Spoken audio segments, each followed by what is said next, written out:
Hello, my name is Sarah Massolino.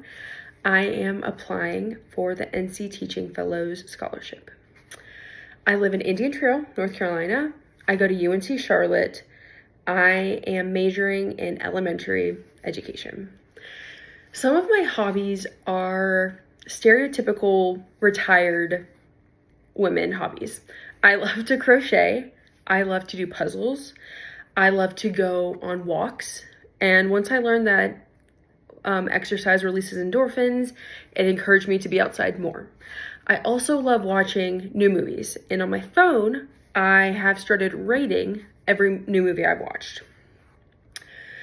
Question 1 talked about 3 characteristics I would use to describe myself. I chose adaptable, dependable, and passionate.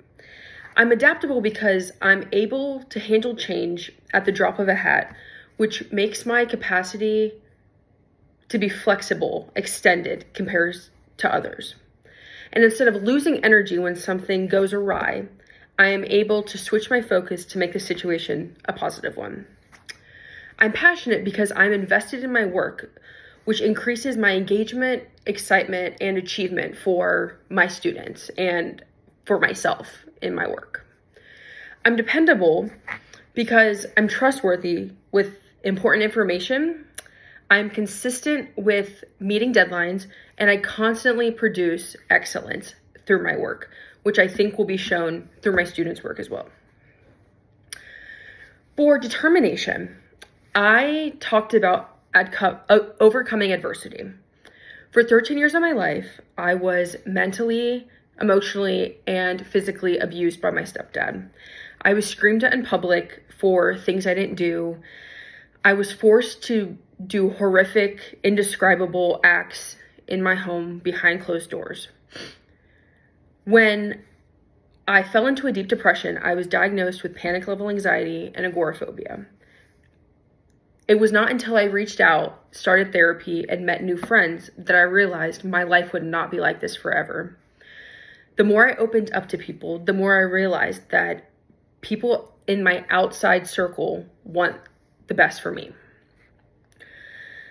I also knew that it was up to me to change my situation because I could not rely on others to change it for me.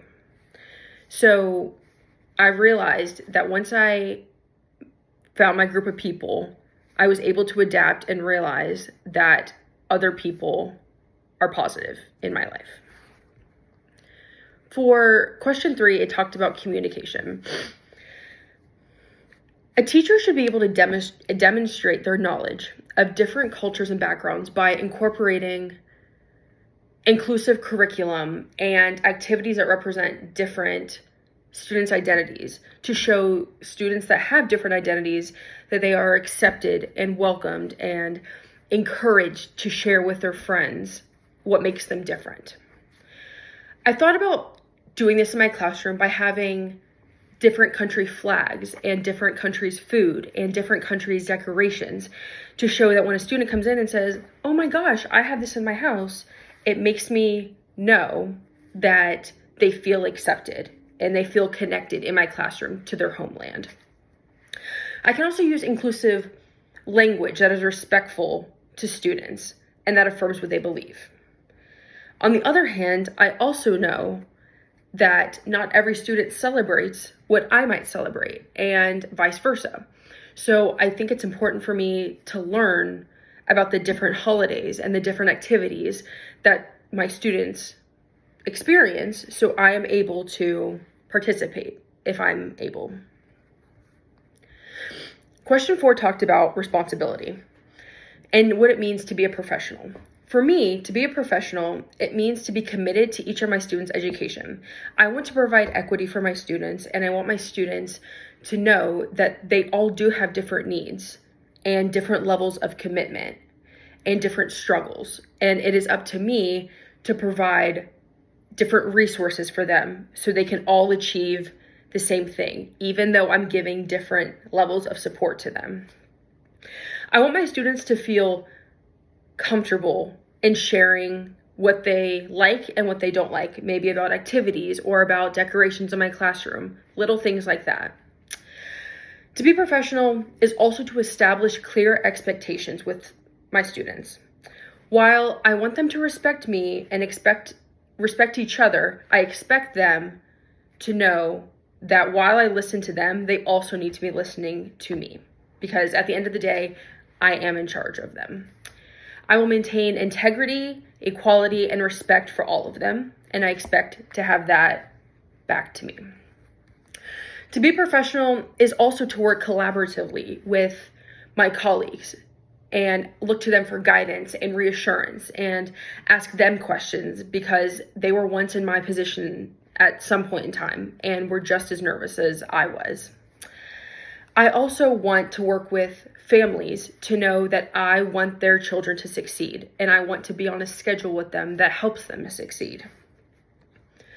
My commitment to teaching, in 30 years, when I retire, I want my students to feel that I made an impact on them, and I want them to be able to tell other stories about what they thought of me and the positive stories and the fun things they did. When they graduate, I want my students to have my number in case they need something, in case they are going through something and need someone to talk to, because as a former student, I would have loved that. For me, to be a teacher, it is the little things. I want to have decorations that represent all of my students, and I want their desks to be arranged to help them perform better. It's also about the big things, which is having known that I made a crucial difference in their lives. And I want them to use their learning to their work ethic for the future, or for teaching, or for starting a family. Because at the end of the day, no 2 days are the same, and I want my students to never stop learning. Thank you.